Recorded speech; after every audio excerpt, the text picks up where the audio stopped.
ಈ ಕಾನೂನನ್ನ ತರುವಾಗ ಎಲ್ಲರೂ ನ್ಯಾಷನಲ್ ಲಾ ಸ್ಕೂಲ್ ಇವೆ, ಅವ್ರಿಗೆ ಅಧ್ಯಯನಕ್ಕೆ ಕೊಟ್ರ?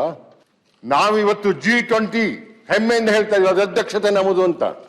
G20 ರಾಷ್ಟ್ರಗಳಲ್ಲಿ ಹಾಗಾದ್ರೆ ಕಾರ್ಮಿಕ ಕಾನೂನುಗಳು ಏನಿವೆ, ಅಲ್ಲಿಯ ಸ್ಥಿತಿಗತಿಗಳೇನಿದ್ದಾವೆ?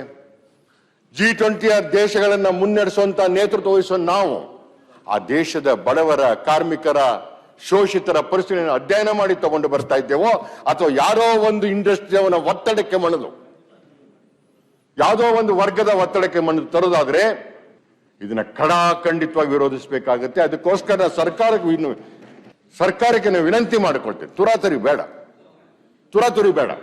ಇದ್ರ ಬಗ್ಗೆ ಅಧ್ಯಯನ ಆಗಲಿ, ಅಧ್ಯಯನ ಮಾಡಿ ಅವನ ಕ್ಷಮತೆಯನ್ನ, ಆರೋಗ್ಯವನ್ನ ಗಮನದಲ್ಲಿಟ್ಕೊಳ್ಳಿ.